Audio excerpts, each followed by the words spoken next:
Dear students, today in this video, I'm going to teach you how you can start improving your writing skills. If you're very poor in writing and want to improve it, trust me, this video will truly help me. सबसे पहले तो मैं आपको बताऊंगा कि भाई diary writing की मदद से आप जो है कैसे अपनी राइटिंग स्किल को इंप्रूव कर सकते हो। अब आप कहोगे सर डायरी राइटिंग तो बहुत ज्यादा इजी है। भाई सबसे पहले शुरुआत राइटिंग की इजी चीजों से ही होती है। मैं आज आपको बताऊंगा कि डायरी राइटिंग करने की सही क्या पैटर्न है और सबसे इंपॉर्टेंट चीज, सबसे बड़ा क्या एडवांटेज है। अच्छा, कुछ स्टूडेंट को तो आपने देखा होगा they make hundreds of mistake while talking और वो एक ही कंप्लेन करते हैं, सर मुझे मेरी मिस्टेक्स को कम करना, मैं इंग्लिश बोल लेता हूं लेकिन बहुत गलतियां करता हूं।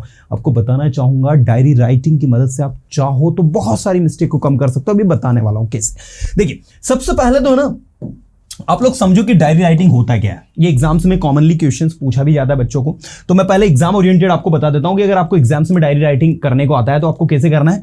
तो ये आपका एग्जाम का एक जो पेज होता है लाइक इस तरीके से होता है।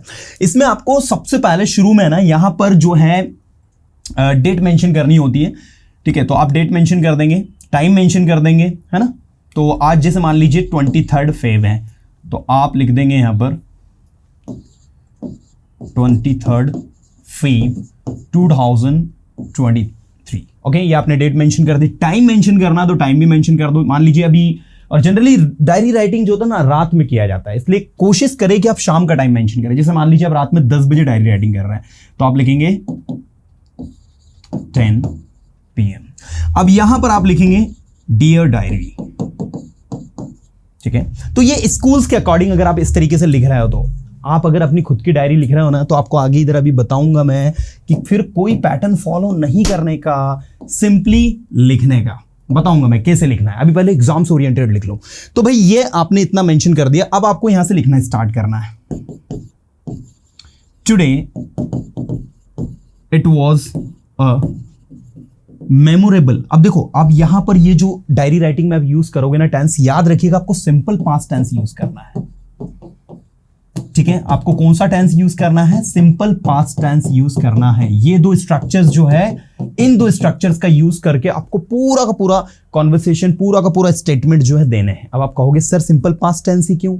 जो घटना आज घटी है उसको हम प्रेजेंट परफेक्ट में भी बना सकते हैं, वो आगे आपको दिक्कत देगा। इसलिए मैं रिकमेंड करूंगा कि आपको सारी सिचुएशंस में प्रेजेंट परफेक्ट टेंस की बजाय you should use simple past tense, ताकि आपको दिक्कत नहीं आए। सरल भी होता है simple past tense, V2 apply करना होता है हमें simply. So today it was a memorable। अब देखो मेमोरेबल डे, आज का जो दिन था वो कैसा था? मेमोरेबल था, यादगार दिन था, है ना। I got the chance to speak on the stage। मुझे स्टेज पर बोलने का मौका मिला। अब डायरेक्ट आपने ये लिख दिया कि I got the chance to speak on the stage, मुझे स्टेज पर बोलने का मौका मिला। तो इससे पहले आप थोड़ा सा ये भी मेंशन कर सकते हो कि today it was a memorable day in my school, I got the chance to speak on the stage, my teacher called me personally by my name and he asked me to speak something on the stage, I went on the stage to speak something and everybody clapped on my speech because my speech was remarkable. You know? तो इस तरीके से जो जो आपके साथ आज हुआ है, just try to write down all this things by using simple past tense. Students, one thing that you need to keep in mind that while writing you are just going to make some mistakes too, लेकिन जब आप उसको एक बार read करोगे, जब आप देखोगे कि नहीं यार यहां पर ये नहीं, ये होना चाहिए, याद रखिएगा अभी अगर आप एक न्यू स्टूडेंट है और जीरो से एकदम राइटिंग स्किल को इंप्रूव करना चाह रहे हैं, तो आपको इन छोटी छोटी बातों पर विशेष ध्यान देना होगा कि अभी आपसे गलतियां भी होंगी। ठीक है, आप गलतियां करोगे लेकिन करो, शुरुआत तो करो एटलीस्ट, है ना। जब आप सेंटेंस को जोड़ रहे हो तो सही जगह पर कहां प्रीपोजिशन लगाना है, कहां कंजंक्शन अप्लाई करना है, कैसे टू इन्फिनेटिव को यूज करना है। जैसे देखो, आई गॉट द चांस, यहां द मिसिंग था। I got the chance to speak on the stage, मुझे स्टेज पर बोलने का क्या मिला? चांस मिला। ओके, अब मान लीजिए आपने कहा आई वेंट ऑन द स्टेज, मैं स्टेज पर गया, एंड डिलीवर्ड माई स्पीच। ठीक है, माई स्पीच वॉज, अब देख सकते हैं सारे सेंटेंसेस सिंपल पास्ट टेंस के। My speech was remarkable, everyone in the class clapped for me. Even my teacher appreciated me. Even my teacher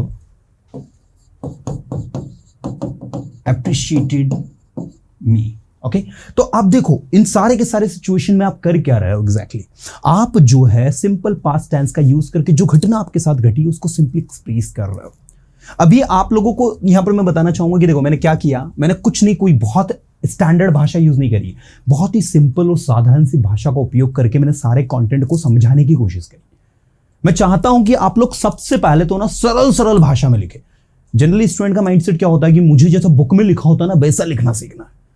हमारे पास भी स्टूडेंट पढ़ने आते हैं, सर जो बुकिश भाषा होती है सर वैसा हम क्यों नहीं बोल पाते, वैसा क्यों नहीं लिख पाते। तो फिर मैं उनसे एक ही प्रश्न पूछता हूँ, हिंदी आती है? तो बोले सर आती है। मैंने बोला हिंदी न्यूज़पेपर में जो भाषा यूज होती है, हिंदी टेक्स्ट बुक में जो भाषा यूज होती है, क्या ऐसी भाषा बोलचाल में भी यूज करते हो और लिखने में भी यूज करते? बोले सर नहीं करते। तो मैंने कहा कि भैया पहले भाषा पर कमांड करनी होती है, भाषा पर वो कॉन्सेप्ट अपने क्लियर करने होते हैं कि कहां पर क्या यूज करना, कहां पर क्या यूज नहीं करना है। To write effectively you should have ample knowledge of language, you should have ample word power, plenty of vocabulary you should have, then after you can use all these words and vocabulary in your spoken English. तो ये सबसे बड़ा hurdle जो कि मैंने practically notice किया जो students के अंदर है। अगर आप भी उस कैटेगरी में हो जिसमें आपको लगता है कि सर मैं ना अच्छे वर्ड यूज नहीं कर पाता हूं, लैंग्वेज को इफेक्टिवली एक्सप्रेस नहीं कर पाता हूं, जानता बहुत कुछ हूं, और अच्छा कुछ की तो स्टूडेंट की ये प्रॉब्लम होती है कि उनका वर्ड पावर काफी स्ट्रांग होता है, but they are unable to use that words in the spoken English. फिर वो क्वेश्चन करते हैं सर अब मुझे आप ये बताएं कि जब मुझे ये वर्ड्स आ जाते हैं so why I am unable to use this words in the spoken English. तो मैं उनसे एक ही क्वेश्चन पूछता हूं कि आपको वर्ड्स आते हैं but you don't know how to use them. तो वर्ड को जानना इनफ नहीं है, उसका प्रैक्टिकली सेंटेंसेस में यूज आना जरूरी होता है। और जहां आपने एक वर्ड को 10 से 15 बार 20 बार प्रैक्टिकली सेंटेंसेस में यूज कर लिया, then trust me you are not going to face any problem. फिर आपको प्रॉब्लम नहीं होगा नेक्स्ट टाइम उसे यूज करने में, क्योंकि आपने उसको 2-3-4 बार यूज कर लिया है। तो ये सबसे इंपॉर्टेंट होता है। तो इस तरीके से आप इसको लिखते हैं। तो डायरी राइटिंग ऐसे आप फिनिश करें और लास्ट में आप लिख दे थैंक्स। ये हो गया आपका डायरी, है ना। अब एक डायरी राइटिंग कौन सी? देसी डायरी राइटिंग। इसको मैं देसी डायरी राइटिंग क्यों बोलूंगा? क्योंकि ये हम उन लोगों के लिए हैं जो कि शुरुआत कर रहे हैं। शुरुआत, यू अंडरस्टैंड? हमें एग्जाम्स के ओरिएंटेड नहीं करना है, हमें अपने आप को इंप्रूव करना है। तो बिल्कुल शुरू करते हैं। आ जाओ, क्या करना है सबसे पहले? Today it was Sunday. मान लो आप संडे नाइट में डायरी लिख रहे हो, तो आप क्या लिखोगे? टुडे इट वॉज संडे या today was Sunday. I woke up late in the morning. ठीक है, मैं सुबह लेट उठा। ठीक है, क्लियर हो गया। I got ready to go to my uncle's home. मैं अपने अंकल के घर जाने के लिए तैयार हुआ। बिकॉज ऑन एवरी संडे, क्योंकि हर रविवार को I go to my uncle's home। ठीक है, तो ये हो गया आपका इस तरीके से।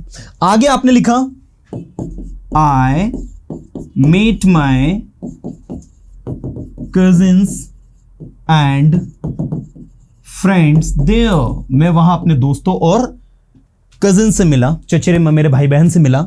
I enjoyed with them, मैंने उनके साथ मस्ती की। तो इस तरीके से ये आपका एक पैटर्न है कि आपने जो भी कल किया by using simple past tense you simply have to write down। और ये हैबिट अगर आपने एक बार डेवलप कर ली ना, trust me you can write any situation. और डायरी राइटिंग सबसे अच्छी आदत है। आपको पता है जितने भी स्कॉलर्स हैं, बड़े बड़े कह सकते हैं टैलेंटेड लोग हैं, वो आज भी डायरी लिखते हैं। अब आप कहोगे सर क्या सच में वो लोग सच में लिखते हैं? वो भले ही नहीं लिखे, लेकिन हमें लिखने की आदत डेवलप करनी है और हमें अपनी इंग्लिश को इंप्रूव करना है। इसलिए ज़्यादा नहीं, 1 से 1.5 महीने के लिए आप सुबह से शाम तक जो जो एक्टिविटीज़ कर रहे हो उसको लिखने की आदत डालो। और इसमें समय कितना लगता है? It takes only 5 to 10 minutes and I think you can give this time. यार 5 से 10 मिनट हर कोई दे सकता है। इवन आप टीवी देख रहे हो घर पर, लंच कर डिनर करने के बाद रात में आप टीवी देखते देखते लिख दो today it was this and that, और अपनी भाषा को और ज्यादा अच्छे से अच्छा करें। आप देखेंगे 15 दिन कंटिन्यूअसली लिखने के बाद में आप अपनी राइटिंग स्किल में एक बहुत ही बड़ा बदलाव फील करेंगे। अच्छा, मैं ये क्यों बता पा रहा हूं? बिकॉज मैं खुद एक हिंदी मीडियम स्टूडेंट हूं और मुझे बहुत अच्छे से पता है कि एक हिंदी मीडियम स्टूडेंट्स को कैसे इंग्लिश सिखानी है और एक हिंदी मीडियम स्टूडेंट कैसे इंग्लिश सीख सकता है। And that is why dear students I insist you to start writing from today by using this technique. आप अपने अंदर एक बहुत शानदार इंप्रूवमेंट फील करोगे। इसलिए मैं कहता हूं आज से और अभी से लिखना स्टार्ट करो, टेंशन को गोली मारो और मजे के साथ पर्सोना इंस्टीट्यूट के साथ इंग्लिश सीखो। ट्रस्ट मी, बड़ा मजा आएगा सीखने में, क्योंकि सबसे ज्यादा मजा कब आता है? जब हमारे अंदर इंप्रूवमेंट आता है। और मुझे अच्छे से पता है पर्सोना इंस्टीट्यूट से जो भी स्टूडेंट जुड़ा है उसके अंदर इंप्रूवमेंट तो आएगा ही भाई। चलिए मिलूंगा नेक्स्ट वीडियो में कुछ अच्छे कंटेंट के साथ में डियर स्टूडेंट्स।